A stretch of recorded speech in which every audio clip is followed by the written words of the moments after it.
अभिवादन स्वीकार कीजिए मुशीबो खान का।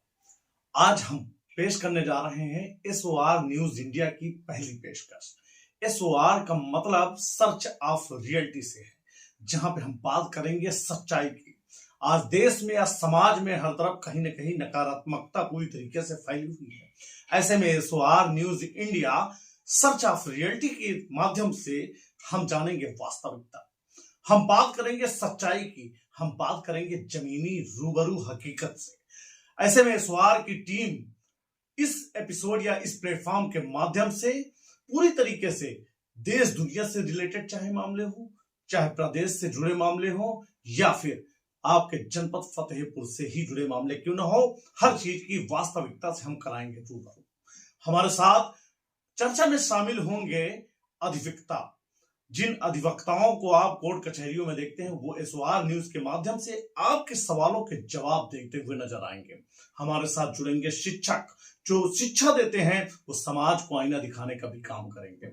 हमारे साथ जुड़ने वाले हैं जनपद के कई वरिष्ठ पत्रकार, नामचीन हस्तियां, या यूं कहें जो वास्तविकता जमीनी रियलिटी पे काम करने वाले लोग हैं, चाहे वो ग्राम प्रधान हो या अन्य संबंधित जनप्रतिनिधिगण हो या सामान्य व्यक्ति ही क्यों ना हो, बनेंगे हमारे साथ। और एसओआर न्यूज के माध्यम से हम फैलाएंगे जन जन तक वास्तविकता। तो देखते रहिए एपिसोड। और आज के एपिसोड में हमारे साथ शामिल होने वाले हैं जनपद के जाने माने नामचीन अधिवक्ता, जिनका परिचय आप अपने आप में जानते हैं। उनके सीनियर की अगर मैं बात करूं तो शफीकुल गफ्फार साहब मरहूम, जो हमारे बीच में नहीं है, उन्हीं से ही ट्रेंड होकर के एडवोकेट मोहम्मद जावेद खान ने फतेहपुर जनपद ही नहीं बल्कि अन्य जनपदों में भी अपना नाम और दबदबा बनाया है। आज के एपिसोड में एसओआर न्यूज में हमारे साथ जुड़ेंगे जावेद खान साहब, जो न्याय की बात जावेद खान जैसे प्रोग्राम को शूट करेंगे और जनहित में आपके सवालों को जवाब देते हुए विधि से संबंधित, समाज से संबंधित चीजों को आपके सामने प्रस्तुत करेंगे। तो बने रहिए एसओआर न्यूज इंडिया के साथ, हमें फॉलो करें, सब्सक्राइब करें, और वीडियो अच्छी लगे तो ज्यादा से ज्यादा अपने यार मित्रों, फ्रेंड सर्कल्स में जरूर शेयर करें। मिलते हैं दूसरे एपिसोड में। आज ही सुने जावेद एडवोकेट साहब से बात और जानेंगे न्याय की बात। नमस्कार साथियों, मैं जावेद खान एडवोकेट स्वागत करता हूं आप सभी का सोर न्यूज इंडिया यानी सर्च ऑफ रियलिटी में। इसमें बात होगी मुझसे आपकी विधि से संबंधित मुद्दों पे और माननीय सर्वोच्च न्यायालय, माननीय उच्च न्यायालय द्वारा आने वाले लेटेस्ट जजमेंट्स की। साथियों, आज इस एपिसोड में हम बात करने वाले हैं आईपीसी और बीएनएस की। आईपीसी का स्थान बीएनएस ने लिया है। इन दोनों का तुलनात्मक अध्ययन होगा और कौन से प्रोविजन जोड़े गए हैं, कौन से प्रोविजन हटाए गए हैं, कौन सी धाराएं जोड़ी गई हैं, कौन सी धाराएं हटाई गई हैं, कौन सी धाराओं में बदलाव किया गया है, इसके बारे में जानते हैं। तो सबसे पहले आईपीसी की बात करते हैं। आईपीसी 1860 ये ब्रिटिश पार्लियामेंट द्वारा पारित अधिनियम है, जो लगभग 162 वर्षों तक भारतवर्ष पे लागू रहा और 1 जुलाई 2024 को इसका स्थान बीएनएस ने लिया। बीएनएस यानी भारतीय न्याय संहिता। जैसा कि आप लोगों ने पहले ही सुना होगा कि अब दंड नहीं न्याय होगा, तो वही चीज है। अभी तक भारतीय दंड संहिता हमारे यहाँ लागू थी, अब भारतीय दंड संहिता की जगह भारतीय न्याय संहिता 1 जुलाई 2024 से लागू हुई है। आईपीसी में कुल 511 धाराएं हुआ करती थीं, बीएनएस में 358 धाराएं हैं। जो धाराएं जोड़ी गई हैं और जो धाराएं हटाई गई हैं उनके बारे में बात करते हैं। सबसे पहले जो धाराएं इसमें जोड़ी गई हैं या जो नए प्रोविजन जोड़े गए हैं उनको समझते हैं। नए प्रोविजंस में सबसे अहम जो चीजें हैं उनमें से सेक्शन 69, सेक्शन 111, सेक्शन 112 और सेक्शन 113 है। हटाई जाने वाली धाराओं में सबसे मुख्य धारा है 377। तो जो धाराएं जोड़ी गई हैं उनके बारे में सबसे पहले हम बात करते हैं। सबसे पहले बात कर रहे हैं सेक्शन 69 की। सेक्शन 69 बीएनएस भारतीय न्याय संहिता। असल में अभी तक अगर कोई व्यक्ति किसी महिला के साथ शादी का झांसा दे करके शारीरिक संबंध बनाता था तो उसके लिए कोई स्पष्ट या अलग लॉ नहीं था, वो कहीं ना कहीं 376 में ही कवर किया जाता था, यानी रेप में ही, बलात्कार में ही उसको कवर किया जाता था। और अगर कोई व्यक्ति अपनी पहचान छिपा करके किसी महिला के साथ शारीरिक संबंध बनाता है या विवाह करता है तो ऐसी दशा में भी कोई स्पष्ट कानून नहीं था, जिसको सेक्शन 69 बीएनएस में जोड़ा गया है। और ये एक अहम प्रोविजन है जो कि जिसकी आवश्यकता काफी समय से रही है।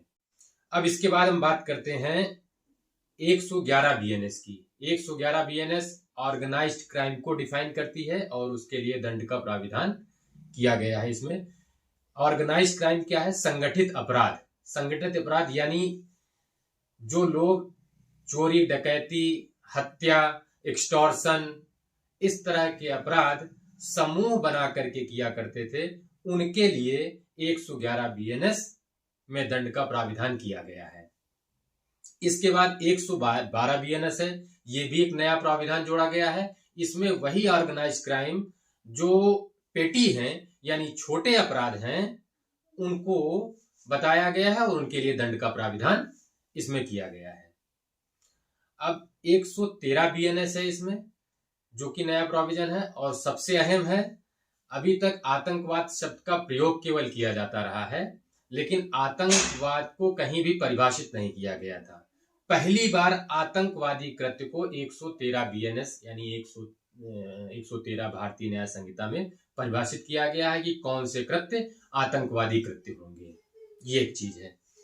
और जो सेक्शन हटाया गया है उनमें सबसे अहम है 377 आईपीसी। जैसा कि पहले मैंने बताया, 377 आईपीसी में अननेचुरल ऑफेंस को यानी अप्राकृतिक अपराधों के बारे में दंड का प्राविधान किया गया था। अर्थात यदि कोई व्यक्ति किसी पुरुष, किसी स्त्री या किसी जीव जंतु के साथ प्रकृति की व्यवस्था के विरुद्ध कोई अपराध कारित करता था तो उसे दंडित किए जाने की व्यवस्था की गई थी, लेकिन आज उसको पूरी तरह से समाप्त कर दिया गया है। अब अगर कोई बालिग मेल पर्सन यानी बालिग पुरुष व्यक्ति किसी बालिग पुरुष व्यक्ति के साथ अप्राकृतिक शारीरिक संबंध बनाता है तो उसके लिए कोई भी दंड की व्यवस्था नहीं रह गई है। अगर कोई बालिग व्यक्ति किसी 18 वर्ष से कम आयु के बालक के साथ इस तरह का अपराध करता है तो उसके लिए तो है प्रोविजन, बीएनएस में नहीं है लेकिन दूसरे एक्ट में है, पॉक्सो एक्ट से वो कवर हो जाएगा। अगर कोई बालिग व्यक्ति, बालिग पुरुष किसी स्त्री के साथ इस तरह का अपराध कारित करता है तो वो रेप की परिभाषा के तहत आ जाएगा, उसके तहत उसको दंडित किया जा सकता है। लेकिन जैसा कि मैंने अभी बताया कि अगर कोई बालिग व्यक्ति यानी बालिग पुरुष किसी बालिग पुरुष के साथ अप्राकृतिक शारीरिक संबंध बनाता है या किसी जीव जंतु के साथ कोई इस तरह की हरकत की जाती है तो उसके लिए कोई भी दंड का प्रोविजन नहीं है, कोई भी प्राविधान नहीं है। मुझे लगता है कि लॉ मेकर से ये एक चूक हुई है। मुझे लगता है कि माननीय सर्वोच्च न्यायालय द्वारा इसमें जल्द ही कोई ना कोई स्पष्ट लॉ आएगा और इस संबंध में दंड के प्राविधान बीएनएस में भी जोड़े जाएंगे। ये रही बात आज कुल मिला के जो चीजें खास हैं बीएनएस में उनके बारे में हमने बताया और आगे भी इसी संबंध में चर्चा की जाएगी आप लोगों से। आगे नए एपिसोड में हम सीआरपीसी और सीआरपीसी का जिस एक्ट ने स्थान लिया है भारतीय नागरिक सुरक्षा संहिता यानी बीएनएसएस, उसके बारे में बात करेंगे। तो ये वीडियो कैसा लगा कमेंट्स में जरूर बताइए।